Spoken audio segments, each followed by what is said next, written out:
मेरा बाप मेरे साथ नाजेबा हरकत करता है। बंदा मेरे साथ मौजूद है जिसका नाम शराज है, जिसके खिलाफ FIR होती है। ਵੱਡੀ ਤੋਂ ਛੋਟੀ ਬੇਟੀ ਆਪਣੇ ਤਾਏ ਦੇ ਮੁੰਡੇ ਨਾਲ ਵਿਆਹ ਕਰਾਉਣਾ ਚਾਹੁੰਦੀ ਹੈ। ਉਹ ਠੀਕ ਨਹੀਂ ਹੈਗੇ ਸਰ ਜੀ। ਮੈਂ ਉਹਨਾਂ ਦੇ ਕਹਿਣ ਤੇ ਟੁੱਟਦਾ ਰਹਿੰਦਾ। ਅਗਰ ਉਹ ਕੋਈ ਗਲਤ ਕੰਮ ਵਿੱਚ ਪੈ ਜਾਂਦੇ ਤੇ ਮੈਂ ਉਹਨਾਂ ਨੂੰ ਕਹਿੰਦਾ ਠੀਕ ਹੈ ਤੁਸੀਂ ਕਰਕੇ ਲਿਆਓ, ਮੈਂ ਘਰ ਬਹਿ ਕੇ ਖਾਣਾ। ਬੱਚਿਆਂ ਦੀ ਯਾਦ ਆਉਂਦੀ ਪਈ ਹੈ ਤੀਨਾਂ ਦੀ? ਨਹੀਂ ਸਰ ਜੀ, ਹੁਣ ਨਹੀਂ ਮੈਨੂੰ ਯਾਦ ਆਉਂਦੀ। ਅਗਰ ਔਲਾਦ ਇਹੋ ਜਿਹੀ ਹੁੰਦੀ ਤਾਂ ਮਰ ਜਾਵੇ। ਮੈਨੂੰ ਉੱਥੋਂ ਦੇ ਪੁਲਿਸ ਵਾਲਿਆਂ ਨੇ ਇਹੀ ਕਿਹਾ ਕਿ ਬੱਚੀਆਂ ਨੂੰ ਛੱਡ ਦੇ ਤੂੰ, ਬਾਕੀ ਤੇਰੀਆਂ ਬੱਚੀਆਂ ਨੂੰ, ਤੇਰੀਆਂ ਮਾਵਾਂ ਲੱਗਦੀਆਂ ਨੇ ਸਾਨੂੰ। 3-3 4-4 घंटे कोठे पे रहती थी, बनने बनने फिरती थी। जो बड़ी कहती थी वो छोटी करती थी। बुरखा उठाया, अबाया पहना, निकल गई। थाना फिरोजवाला में एक मुकदमा दर्ज होता है जिसमें लिखा जाता है कि मेरा बाप मेरे साथ नाजेबा हरकत करता है। मुकदमा बेटियों की तरफ से दर्ज होता है। बेटियों के नाम, एक का नाम फातिमा और एक का नाम कायनात है। शराज का बड़ा भाई मुकदमा दर्ज करवाता है और ये बंदा मेरे साथ मौजूद है जिसका नाम शराज है, जिसके खिलाफ FIR होती है कि ये बच्चियों के साथ नाजेबा हरकत करता है। बच्चियां ने क्यों FIR करवाई? तू कहना पे तू सच्चे है गए हैं, तू कोई नाजेबा हरकत नहीं की थी। बच्चियां ने फिर तेरे से क्यों FIR करवाई? ਸਰ ਜੀ ਬੱਚੇ ਖੁਦ ਮੁਖਤਾਰੀ ਚਾਹੁੰਦੇ ਨੇ। ਖੁਦ कितनी ਮੁਖਤਾਰੀ बच्चियां ने? 3 ਬੇਟੀਆਂ ਨੇ। तीन बेटियां ने। टोटल बच्चे किन्ने ने? ਟੋਟਲ ਮਾਸ਼ਾਅੱਲਾ 5 ਬੱਚੇ ਨੇ ਮੇਰੇ। 3 बेटियां 2 ਬੇਟੇ। 2 बेटे। बेटियां वड्डियां ने? ਹਾਂਜੀ। की नाम ने बेटियां दे? ਵੱਡੀ ਬੇਟੀ ਦਾ ਨਾਮ ਆਸ਼ਾ ਹੈਗਾ, ਉਸ ਤੋਂ ਛੋਟੀ ਦਾ ਨਾਮ ਕਾਇਨਾਤ ਫਾਤਮਾ, ਉਸ ਤੋਂ ਛੋਟੀ ਬੇਟੀ ਦਾ ਨਾਮ ਮੁਬਸ਼ਰਾ। किन्नी किन्नी उम्र है? ਤਿੰਨੇ ਹੀ ਨਾਬਾਲਗ ਨੇ ਸਰ ਜੀ।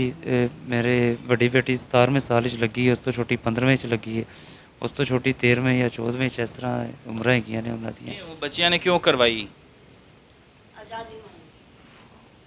ਆਪਣੀ ਇੱਕ ਤੇ ਮੈਨੂੰ ਪਤਾ ਨਹੀਂ ਸੀਗਾ ਜਿਸ ਦਿਨ ਇਹ ਮਾਮਲਾਤ ਹੋਏ ਨੇ, ਵੱਡੀ ਤੋਂ ਛੋਟੀ ਬੇਟੀ ਆਪਣੇ ਤਾਏ ਦੇ ਮੁੰਡੇ ਨਾਲ ਵਿਆਹ ਕਰਾਉਣਾ ਚਾਹੁੰਦੀ ਹੈ। ਉਹ ਠੀਕ ਨਹੀਂ ਹੈਗੇ ਸਰ ਜੀ। ਜੋ ਮੈਂ ਵਿਆਹ ਤੇ ਮੈਂ 2 ਟੋਕ ਗੱਲ ਕਰਤੀ ਕਿ ਨਹੀਂ, ਇਸ ਵਾਸਤੇ ਇਹ ਬੱਚਿਆਂ ਨੂੰ ਉਹਨਾਂ ਨੇ ਆਪਣੇ ਕਹਿਣ 'ਚ ਲੈ ਕੇ ਤੇ ਮੇਰੇ ਤੇ ਇਹ ਪਰਚਾ ਕਟਾ ਦਿੱਤਾ। ਖੁਦ ਮੁਖਤਿਆਰੀ ਬੱਚੇ ਚਾਹੁੰਦੇ ਨੇ, ਆਜ਼ਾਦ ਹੋਣਾ ਚਾਹੁੰਦੇ ਨੇ ਤੇ ਸਰ ਜੀ ਮੈਂ ਨਹੀਂ ਉਹ ਆਜ਼ਾਦੀ ਨਹੀਂ ਦੇਣਾ। शराज एक बच्ची कदम चुकदी लोकी मानते हैं, मैं मानदा। दूजी बच्ची चुकदी, तीजी तेरा साथ देती, तीनों बच्चियां तेरा साथ नहीं देंदियां पईयां। ਸਰ ਜੀ ਇਹ ਤਾਂ ਕੁਝ ਵਕਤ ਦਾ ਹੇਰ ਫੇਰ ਹੈਗਾ ਮੇਰੇ ਤੇ। ਇਹ ਪੁਲਿਸ ਵਾਲਿਆਂ ਨੂੰ ਵੀ ਪਤਾ ਹੈ, ਥਾਣੇ ਤੱਕ ਗੱਲ ਗਈ ਹੈ, ਮੈਂ ਥਾਣੇ ਵੀ ਗਿਆ ਵਾਂ।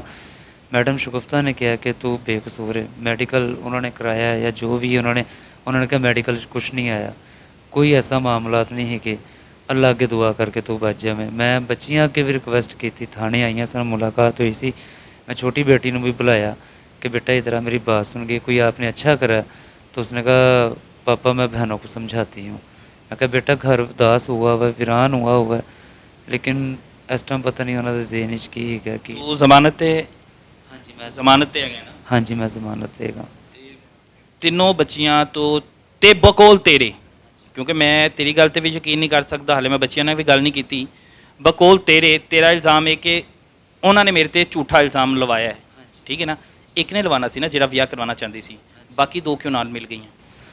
ਵੱਡੀ ਬੱਚੀ ਸਰ ਜੀ ਮੈਂ ਤੁਹਾਨੂੰ ਪਹਿਲੇ ਵੀ ਦੱਸਿਆ ਕਿ ਬੱਚੇ ਮੇਰੇ ਕੁਝ ਆਜ਼ਾਦ ਖਿਆਲਾਤ ਹੋਣਾ ਚਾਹੁੰਦੇ ਨੇ।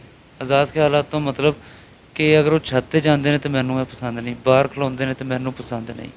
ਮੈਂ ਰੋਕਥਾਮ ਕਰਨਾ, ਮੈਂ ਥੋੜ੍ਹੀ ਜਿਹੀ ਸਖਤੀ ਕੀਤੀ ਅਤੇ ਸਖਤੀ ਦੀ ਵਜ੍ਹਾ ਮੈਨੂੰ ਇਹ ਜਿਹੜਾ ਨਾ ਇਨਾਮ ਮਿਲਿਆ ਮੈਨੂੰ। ਤਿੰਨੋਂ ਬੱਚੀਆਂ ਆਜ਼ਾਦੀ ਚਾਹੁੰਦੀਆਂ ਸੀ? ਨਹੀਂ, ਵੱਡੀਆਂ 2। ਮੇਰੀ ਤੀਸਰੀ ਬੱਚੀ ਮੇਰੀ ਠੀਕ ਹੀ ਸੀ। ਕੀ ਨਾਂ ਹੈ ਤੀਸਰੀ ਦਾ? ਉਹ ਮੁਬਸ਼ਰਾ।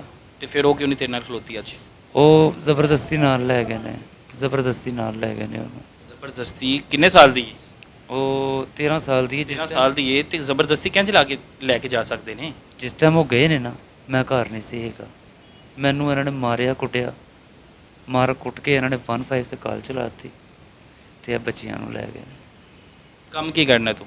ਮੈਂ ਗਾਰਮੈਂਟਸ ਦਾ ਕੰਮ ਕਰਨਾ। ਪੁੱਤਰ ਹੈਗਾ ਤੁਹਾਡਾ? ਮਾਂ ਜੀ ਪੁੱਤਰ ਹੈ जी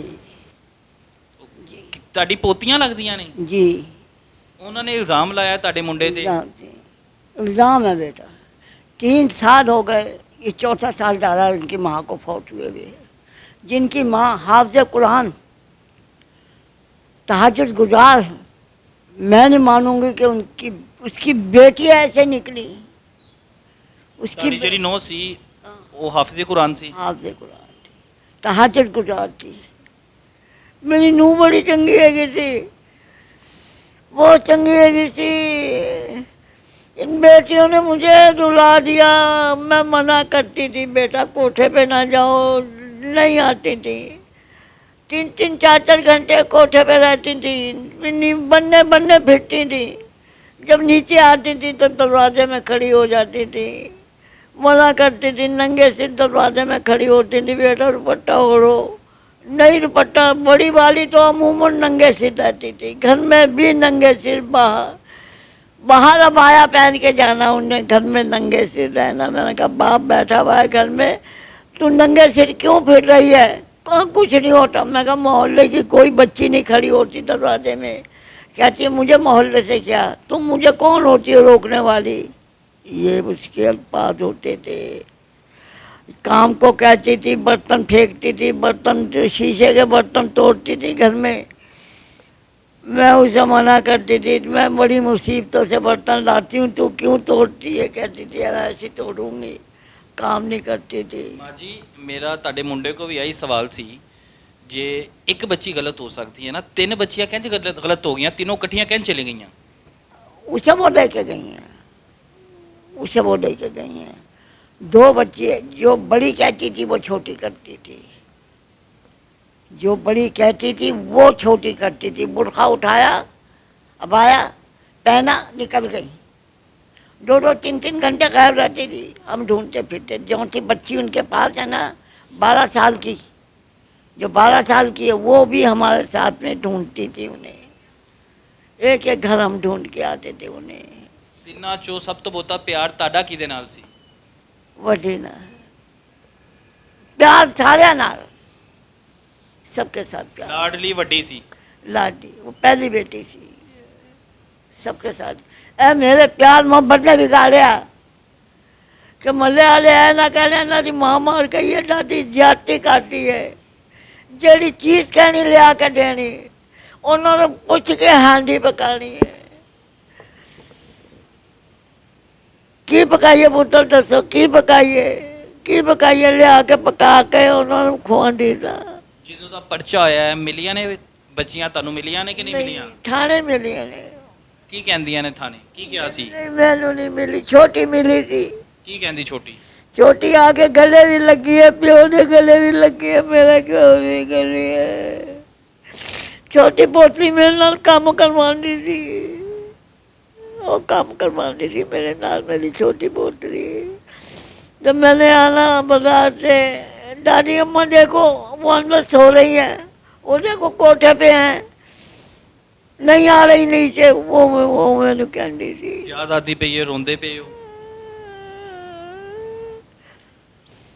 छोटी पोतरी मेरी बहुत चंगी है, बहुत अच्छी है। अब शराज है, बकौल शराज के, मैं कोई शराज का साथ नहीं दे रहा, सीधा सीधा सवाल है कि एक गलत हो सकती है, 2 हो सकती हैं, तीसरी क्यों चलेगी साथ? ये भी एक सवालिया निशान है। लेकिन शराज बच्चियां पढ़दियां ने तेरियां? सर जी बड़ी बेटी मेरी 9th 'ਚ पढ़ती है, उस तो छोटी 7 'ਚ IIT 'ਚ होनी है, उस तो छोटी 5ਵੀਂ 'ਚ ਹੈਗੀ ਹੈ। ਦਰਅਸਲ ਗੱਲ ਪਤਾ ਕੀ ਹੈ, ਮੈਂ ਜਦੋਂ ਤੱਕ ਘਰ ਕੰਮ ਕਰਦਾ ਰਿਹਾ ਨਾ, ਮੇਰੀ ਮਸ਼ੀਨ ਹੈਗੀ ਹੈ ਘਰ, ਹਜੇ ਵੀ ਮੌਜੂਦ ਹੈ। ਮੇਰੇ ਘਰ ਦਾ ਨਿਜ਼ਾਮ ਬਿਲਕੁਲ ਠੀਕ ਚੱਲਿਆ। ਇਹ 3 ਮਹੀਨੇ ਤੋਂ ਮੈਂ 12 ਰਬੀ ਰੱਵਲ ਵਾਲੇ ਦਿਨ ਨਾ, ਮੈਂ ਰਾਤ ਨੂੰ ਕੰਮ ਤੋਂ ਲੇਟ ਆਇਆ ਸਾਂ, ਅਤੇ ਮੈਂ 12 ਵਜੇ ਜਾਂ 11 ਵਜੇ ਘਰ ਵਿੱਚ ਉੱਠਣਾ, ਅਤੇ ਮੈਂ ਬੱਚਿਆਂ ਨੂੰ ਆਵਾਜ਼ ਦੇਣਾ ਕਿ ਮੈਨੂੰ ਚਾਹ ਬਣਾ ਦਿਓ। ਅੰਮੀ ਨੇ ਕਿਹਾ ਉਹ ਆਪਣੀ ਨਾਨੀ ਵੱਲ ਗਏ ਨੇ। ਮੈਂ ਕਿਹਾ ਅੱਛਾ। ਮੈਂ ਫ਼ੋਨ ਕੀਤਾ ਉਹਨਾਂ ਦੀ ਨਾਨੀ ਨੂੰ, ਉਹਨਾਂ ਨੇ ਕਿਹਾ ਅਸੀਂ ਤਾਂ ਲਾਹੌਰ ਆਏ ਹਾਂ। ਮੈਂ ਕਿਹਾ ਅੱਛਾ। 12 ਵਜੇ ਤੋਂ ਰਾਤੀ 8 ਵਜੇ ਤੱਕ ਮੈਂ ਬੱਚਿਆਂ ਨੂੰ ਲੱਭਦਾ ਰਿਹਾ। ਅੱਕ ਕੇ ਮੈਂ ਕਿਸੇ ਬੰਦੇ ਨੂੰ ਫੜਿਆ, ਚੌਂਕੀ ਚੱਲਾ ਸਾਂ ਦਰਖਾਸਤ ਦੇਣ ਵਾਸਤੇ, ਅਤੇ ਠੀਕ ਉਸ ਤੋਂ 15 ਮਿੰਟਾਂ ਬਾਅਦ ਮੈਨੂੰ ਘਰੋਂ ਫੋਨ ਆਉਂਦਾ, ਮੁਹੱਲੇਦਾਰ ਫੋਨ ਕਰਦੇ ਨੇ ਕਿ ਬੱਚੀਆਂ ਤੇਰੀਆਂ ਘਰ ਆ ਗਈਆਂ। ਮੈਂ ਪੁੱਛਿਆ ਕਿੱਥੇ ਸੋ? ਜਦੋਂ ਮੈਂ ਬੱਚੀ ਮੇਰੀ ਉੱਥੇ ਲੈ ਕੇ ਗਈ ਹੈ ਕਿ ਮੈਂ ਆਪਣੀ ਸਹੇਲੀ ਘਰ ਹੈਗੀ ਸਾਂ, ਮੈਂ ਕਿਹਾ ਮੈਨੂੰ ਲੈ ਕੇ ਚੱਲ। ਅਤੇ ਸਰ ਜੀ ਮੈਂ ਤੁਹਾਨੂੰ ਕੀ ਦੱਸਾਂ ਕਿ ਉੱਥੋਂ ਦੇ ਹਾਲਾਤ ਕੀ ਸਨ। ਇੱਕ ਪਿਓ ਕੀ ਚਾਹੁੰਦਾ ਤੁਸੀਂ ਦੱਸੋ? ਮੈਂ ਉਹਨਾਂ ਦੇ ਕਹਿਣ 'ਤੇ ਟੁੱਟਦਾ ਰਹਿੰਦਾ। ਅਗਰ ਉਹ ਕੋਈ ਗਲਤ ਕੰਮ ਵਿੱਚ ਪੈ ਜਾਂਦੇ ਤੇ ਮੈਂ ਉਹਨਾਂ ਨੂੰ ਕਹਿੰਦਾ ਠੀਕ ਹੈ ਤੁਸੀਂ ਕਰਕੇ ਲਿਆਓ, ਮੈਂ ਘਰ ਬਹਿ ਕੇ ਖਾਣਾ। ਦੱਸੋ ਜ਼ਰਾ ਮੈਨੂੰ, ਮੈਂ ਕਦੋਂ ਕਹਿੰਦਾ ਮੇਰੀ ਬੱਚੀਆਂ ਨੂੰ ਮੇਰੇ ਸਾਹਮਣੇ ਭਾਓ, ਮੈਂ ਪੁੱਛਾਂ ਕਿ ਉਹਨਾਂ ਨੂੰ ਕਿਹਨੇ ਕਿਹਾ ਕਿ ਮੇਰੇ ਤੇ ਇਲਜ਼ਾਮ ਲਾਓ। ਮੈਂ ਤਾਂ ਘਰ ਹੁੰਦਾ ਹੀ ਨਹੀਂ ਸਰ ਜੀ। ਮੇਰੀ ਮਾਂ ਨੂੰ ਪੁੱਛ ਲਓ, ਮੇਰੇ ਬੱਚਿਆਂ ਨੂੰ, ਦੋਵਾਂ ਛੋਟੇ ਨੂੰ ਪੁੱਛ ਲਓ। ਮੈਂ ਤਾਂ ਸਵੇਰੇ 10-11 ਵਜੇ ਤੱਕ ਗਿਆ, ਰਾਤੀ 12, 1, 2 ਵਜੇ 3 ਵਜੇ ਕੰਮ ਤੋਂ ਆਉਣਾ ਵਾ। ਬੱਚਿਆਂ ਦੀ ਯਾਦ ਆਉਂਦੀ ਪਈ ਹੈ ਤਿੰਨਾਂ ਦੀ? ਨਹੀਂ ਸਰ ਜੀ, ਹੁਣ ਨਹੀਂ ਮੈਨੂੰ ਯਾਦ ਆਉਂਦੀ। ਅਗਰ ਔਲਾਦ ਇਹੋ ਜਿਹੀ ਹੁੰਦੀ ਤਾਂ ਮਰ ਜਾਵੇ। ਮੈਨੂੰ ਨਹੀਂ ਯਾਦ ਆਉਂਦੀ ਪਈ, ਜ਼ਰਾ ਜਿੰਨੀ ਨਹੀਂ ਯਾਦ ਆਉਂਦੀ ਪਈ। ਆਪਣੇ ਅੱਛੇ ਬੁਰੇ ਦੀਆਂ ਆਪ ਜ਼ਿੰਮੇਦਾਰ ਨੇ। ਮੇਰੇ ਵਾਸਤੇ ਸਿਰਫ 2 ਬੱਚੇ ਇੰਪੋਰਟੈਂਟ ਨੇ ਹੁਣ, ਕਿਉਂਕਿ ਹੁਣ ਉਹਨਾਂ ਦੀ ਨਜ਼ਰ ਮੇਰੇ ਘਰ 'ਤੇ ਵੇ। ਉਹਨਾਂ ਦੀ ਕੀ ਨਜ਼ਰ, ਉਹਨਾਂ ਦੇ ਤਾਏ ਦੀ ਨਜ਼ਰ ਮੇਰੇ ਘਰ 'ਤੇ ਵੇ। ਮੈਨੂੰ ਜ਼ਰਾ ਜਿੰਨੀ ਨਹੀਂ ਯਾਦ ਆਉਂਦੀ ਪਈ ਉਹਨਾਂ ਦੀ। ਪੁਲਿਸ ਨੇ ਕੀ ਕਿਹਾ ਹੁਣ? ਮੈਡੀਕਲ ਕਰਵਾਉਣ ਲਈ ਐਪਲੀਕੇਸ਼ਨ ਦਿੱਤੀ ਸੀ? ਹਾਂਜੀ, ਉਹਨਾਂ ਨੇ ਦਿੱਤੀ ਸੀ। ਮੈਡਮ ਸ਼ਗੁਫਤਾ ਨੇ ਮੈਨੂੰ ਕਿਹਾ ਕਿ ਮੈਂ RPO ਦੇ ਦਫ਼ਤਰ ਗਿਆ ਵਾਂ, ਮੈਂ DPO ਦੇ ਦਫ਼ਤਰ ਗਿਆ, ਮੈਂ IG ਪੰਜਾਬ ਸਾਹਿਬ ਦੇ ਦਫ਼ਤਰ ਗਿਆ ਵਾਂ। ਮੈਨੂੰ ਉੱਥੇ ਦੇ ਪੁਲਿਸ ਵਾਲਿਆਂ ਨੇ ਇਹੀ ਕਿਹਾ ਕਿ ਬੱਚੀਆਂ ਨੂੰ ਛੱਡ ਦੇ ਤੂੰ, ਬਾਕੀ ਤੇਰੀਆਂ ਬੱਚੀਆਂ ਨੂੰ, ਤੇਰੀਆਂ ਮਾਵਾਂ ਲੱਗਦੀਆਂ ਨੇ ਸਾਨੂੰ। ਪੁਲਿਸ ਵਾਲਿਆਂ ਦੀ ਨਜ਼ਰ ਐਵੇਂ ਨਹੀਂ ਹੁੰਦੀ। ਤੁਹਾਨੂੰ ਵੀ ਅੱਲਾਹ ਪਾਕ ਨੇ ਅਕਲ ਬੋਝ ਦਿੱਤੀ। ਮੇਰੇ ਘਰ ਆਓ, ਫਿਰ ਉਹ ਜਿੱਥੇ ਰਹਿੰਦੀ ਪਈ ਨਾ ਉੱਥੇ ਜਾ ਕੇ ਵੇਖੋ, ਉੱਥੋਂ ਦਾ ਮਾਹੌਲ ਵੇਖੋ, ਮੇਰੇ ਘਰ ਦਾ ਮਾਹੌਲ ਵੇਖੋ। ਮੈਂ ਅਕਸਰ ਬੱਚਿਆਂ ਨੂੰ ਚੀਜ਼ ਦਵਾਉਣ ਜਾਂਦਾ ਵਾਂ ਅਤੇ ਉਹ ਰਾਤੀ 12-12, 1-1 ਵਜੇ ਆਪਣੇ ਤਾਏ ਦੇ ਘਰੋਂ ਬਾਹਰ ਫਿਰਦੀਆਂ ਹੁੰਦੀਆਂ ਨੇ। ਮੈਂ ਕੁਛ ਨਹੀਂ ਕਹਿ ਸਕਦਾ। ਅਗਰ ਪਿਓ ਹੋਣ ਦੇ ਬਾਵਜੂਦ ਮੈਂ ਕੁਛ ਨਹੀਂ ਕਹਿ ਸਕਦਾ ਤੇ ਮੇਰੇ ਵਾਸਤੇ ਉਹ ਮਰ ਗਈਆਂ ਤਾਂ ਮੈਂ ਉਹਨਾਂ ਵਾਸਤੇ ਮਰ ਗਿਆ। ਜੋ ਉਹ ਚਾਹੁੰਦੀਆਂ ਸਨ ਉਹਨਾਂ ਨੂੰ ਮਿਲ ਗਿਆ। ਕੌਣ ਪਿਓ ਚਾਹੇਗਾ ਕਿ ਉਹਦੀ ਬੱਚੀਆਂ ਜਾਂ ਉਹਦੇ ਬੱਚੇ ਗਲਤ ਮਾਹੌਲ ਵਿੱਚ ਪਲਣ? ਦੱਸੋ ਜ਼ਰਾ ਮੈਨੂੰ। ਸਿਰਫ बिल्कुल किसी वालिद की ख्वाहिश नहीं होगी, उन्हें कोई चाहेगा भी नहीं। और बेटियों के मामले में तो वैसे ही वालिदैन बड़े ਮਸਲਾ ਇਸ ਚੀਜ਼ ਦਾ ਕਿ ਮੈਂ ਰੋਕਥਾਮ ਕਰਨਾ ਸਾਂ। ਮੈਨੂੰ ਨਹੀਂ ਅੱਛੀਆਂ ਹਰਕਤਾਂ ਲੱਗਦੀਆਂ। ਮੈਂ ਆਪਣੀ ਬੀਵੀ ਦੇ ਫੌਤ ਹੋਣ ਤੋਂ ਬਾਅਦ ਬੜੀ ਸਾਦਗੀ ਨਾਲ ਜ਼ਿੰਦਗੀ ਗੁਜ਼ਾਰੀ ਹੈ। ਹੁਣ ਜਿਹੋ ਜਿਹੇ ਉਹਨਾਂ ਨੇ ਇਲਜ਼ਾਮ ਮੇਰੇ 'ਤੇ ਲਾਤੇ ਨੇ, ਅੱਲਾ ਉੱਤੇ ਬੈਠਾ, ਅੱਲਾ ਦੇ ਉੱਤੇ ਇਨਸਾਫ ਮੈਂ ਸੁੱਟਿਆ ਤੇ ਮੇਰਾ ਇਨਸਾਫ ਅੱਲਾ ਕਰੇਗਾ। ਖਾਨਦਾਨ ਵਾਲੇ ਮੁਹੱਲੇਦਾਰ ਗੱਲਾਂ ਕਰਦੇ ਹੋਣਗੇ ਹੁਣ ਕਿ ਧੀਆਂ ਇਲਜ਼ਾਮ ਲੱਗ ਗਈਆਂ ਨੇ। ਨਹੀਂ, ਮੈਂ ਆਪਣੇ ਮੁਹੱਲੇ 'ਚ ਅਜੇ ਵੀ ਸਰ ਚੁੱਕ ਕੇ ਟੁਰਨਾ ਪਿਆ ਵਾਂ। ਜਦੋਂ ਮੈਂ ਗਿਲਟੀ ਹੈਗਾ ਹੀ ਨਹੀਂ ਤਾਂ ਮੈਂ ਆਪਣੇ ਆਪ ਨੂੰ ਗਿਲਟੀ ਕਿਉਂ ਸਾਬਤ ਕਰਾਂ? ਦੱਸੋ ਮੈਨੂੰ। ਉਹ ਹੁਣ ਚਾਹੁੰਦੀਆਂ ਨੇ ਬੱਚੀਆਂ ਵਾਪਸ ਆਉਣਾ ਹੀ ਨਹੀਂ ਚਾਹੁੰਦੀਆਂ ਕਿ ਆਉਣਾ ਚਾਹੁੰਦੀਆਂ ਨੇ? ਕੋਈ ਇੱਕ ਮੈਨੂੰ ਉਹਨਾਂ ਦੇ ਵਿਊ ਦਾ ਨਹੀਂ ਪਤਾ ਕਿ ਉਹ ਕੀ ਚਾਹੁੰਦੇ ਨੇ ਜਾਂ ਕੀ ਨਹੀਂ ਚਾਹੁੰਦੇ, ਲੇਕਿਨ ਇਸ ਟਾਈਮ ਉਹ ਜਿਨ ਹੱਥਾਂ 'ਚ ਹੈਗੇ ਨੇ ਉਹਨਾਂ ਦਾ ਅੱਲਾ ਹੀ ਹਾਫਿਜ਼ ਹੈ। ਭਾਵੇਂ ਤੁਹਾਡੀ ਅੰਮਾ ਕਹਿੰਦੀ ਪਈ ਸੀ ਕਿ ਛੋਟੀ ਉੱਥੇ ਆ ਕੇ ਪਿਓ ਦੇ ਗਲੇ ਵੀ ਲੱਗ ਗਈ ਸੀ, ਰੋਣਾ ਸ਼ੁਰੂ ਹੋ ਗਈ ਸੀ। ਥਾਣੇ ਮੈਂ ਬੁਲਾਇਆ ਸੀ, ਪੁਲਿਸ ਵਾਲੇ ਬੈਠੇ ਸਨ, ਮੈਂ ਉਹਨੂੰ ਆਵਾਜ਼ ਦੇ ਕੇ ਬੁਲਾਇਆ। ਮੈਂ ਕਿਹਾ ਮੁਬਸ਼ਰਾ ਬੇਟਾ ਇੱਧਰ ਆ।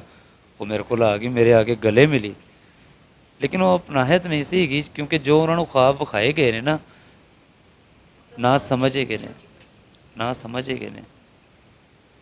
ਅਤੇ ਨਾ ਸਮਝੀ ਦੇ ਫੈਸਲੇ ਜਿਹੜੇ ਨੇ ਨਾ ਉਹ ਹਮੇਸ਼ਾ ਖੌਫਨਾਕ ਹੁੰਦੇ ਨੇ।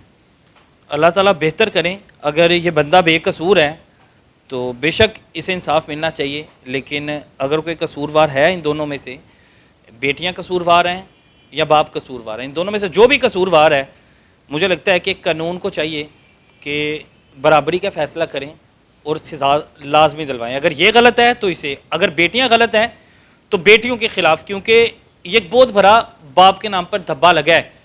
वो बाप जो कि बच्चों का मुहाफिज होता है, जिसे समझा जाता है कि इसके बगैर घर नहीं चलना, ये हमारा हिफाजत है, बच्चियों को कोई परेशानी है, बच्चों को कोई परेशानी है, सबसे पहले बाप को बताते हैं। लेकिन अगर बाप जैसे मुकद्दस रिश्ते पर अगर इल्ज़ाम लगता है, तो झूठा इल्ज़ाम है अगर, तो बेटियों को लाजमी सज़ा मिलनी चाहिए। लेकिन मैं वहाँ पर यह भी कह रहा हूँ कि अगर बाप गलत हो, पुलिस साबित करे, तो बाप को भी सज़ा मिलनी चाहिए। लेकिन अल्लाह हाफिज़ है, जिस तरह इनकी बातें हैं लग रहा है कि बड़े दुखी हैं। अल्लाह ताला इनके लिए आसानियाँ पैदा करें। इजाज़त दें। अल्लाह हाफिज़।